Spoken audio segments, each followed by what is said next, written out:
December 1943. The skies over Germany were not a place for mercy. They were a meat grinder. High above the frozen landscape, a lone American B-17 bomber was fighting to stay airborne. It was a flying wreck. The tail was half gone. The nose was shattered. One engine was dead, another was smoking. To the laws of physics, this plane should have fallen out of the sky, but inside, a young American pilot named Charlie Brown was wrestling with the controls, praying for a miracle. He didn't know that something far more dangerous than gravity was coming for him. Inside the fuselage, the situation was a nightmare. The temperature was 60 degrees below zero. The wind screamed through gaping holes in the metal skin, freezing the blood on the floor. Most of the crew were wounded. The tail gunner was dead. They had no radio, no compass, and barely any ammunition left. They were sitting ducks, a slow, bleeding target limping home across enemy territory. They were alone, and in the silence of the cockpit, they waited for the inevitable final blow. And then it appeared. A small, dark speck on the horizon that grew rapidly into the terrifying silhouette of a German Messerschmitt fighter. It was the Predator finding the wounded prey. The American crew watched in paralyzed horror. They were too weak to fight back. Their guns were frozen or jammed. They watched the German plane close the distance, waiting for the muzzle flash of its cannons that would turn their bomber into a fireball. The man in that German fighter was not a rookie. His name was Franz Stigler. He was an ace, a master of the sky, with 27 kills to his name.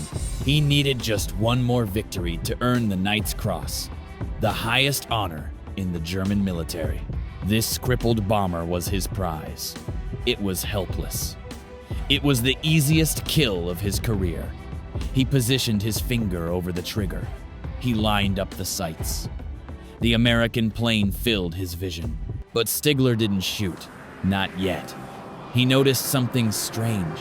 The bomber wasn't firing back. Curiosity overcame his killer instinct. He eased off the throttle and pulled his fighter alongside the giant bomber. He flew so close, he could see the rivets on the metal skin. What he saw shocked him. The plane was a sieve. The fuselage was ripped open like a tin can.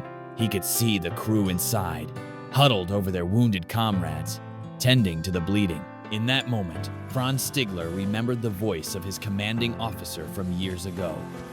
"Honor is everything here," the mentor had said. "If I ever see you shoot at a man in a parachute, I will shoot you down myself." Stigler looked at the B-17. It was no longer a machine of war. It was a parachute made of metal. These men were defenseless. To destroy them now wouldn't be a victory. It would be murder.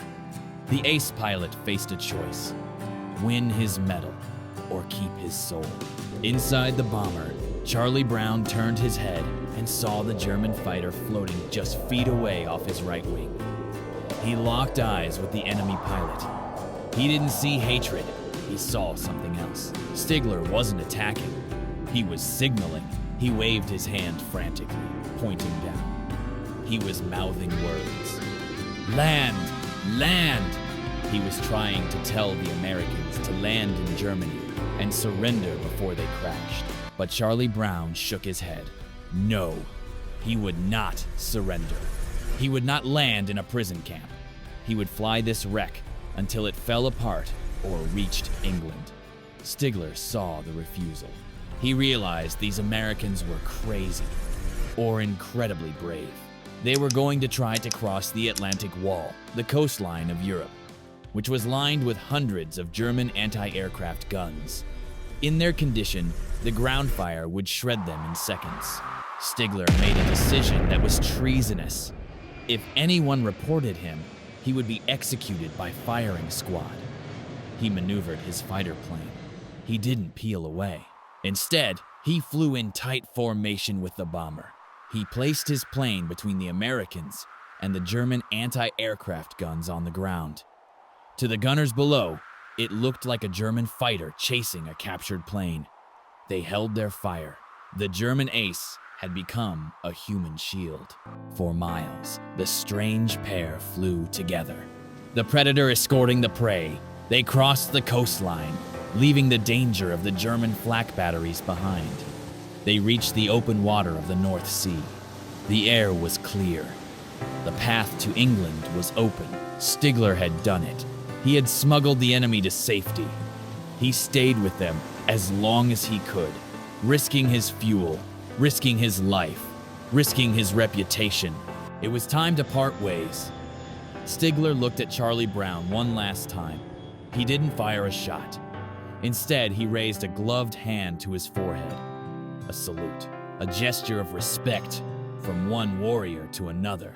Then, he banked his fighter sharply to the left and vanished into the clouds, heading back to a Germany that was crumbling.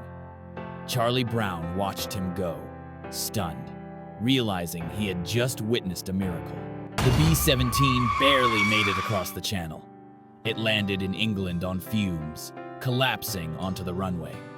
When the ground crew inspected the plane, they were speechless. It was destroyed. It had no right to be in the air. Charlie Brown told his commanding officer about the German pilot who saved them. He was ordered to keep quiet. "We can't tell our boys that the Germans have a heart," the brass said. The story was buried, classified secret for decades. 40 years passed. The war ended. The world changed. But Charlie Brown never forgot the face of the man who spared him. He began searching. He placed ads in German pilot newsletters, asking a simple question. To the German pilot who escorted a B-17 on the 20th of December 1943, "Are you still alive?"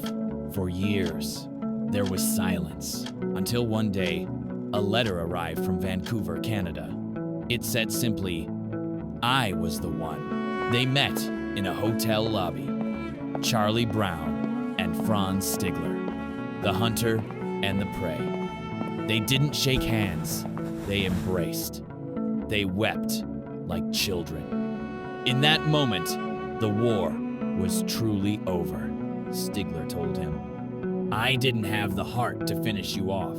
You were like my little brother up there." The man who should have been his killer became his savior. They became the best of friends. They fished together, traveled together, and called each other brother. They remained inseparable until their deaths, just months apart in 2008. Their story remains the most powerful evidence that even in the absolute hell of total war, humanity can survive. Franz Stigler never got his Knight's Cross. He never became the decorated hero the Third Reich wanted him to be, but he achieved something far greater. He proved that a uniform does not define a man's character. He showed that there is a higher law than the orders of officers or the demands of a flag. In the end, bullets rust, planes are scrapped, medals are forgotten in drawers, but an act of kindness echoes through generations. Because of Stigler's mercy, children were born, grandchildren were held, and life continued for the crew of that bomber. Sometimes, the bravest thing a soldier can do is pull the trigger. But sometimes, the bravest thing he can do is let the enemy go home.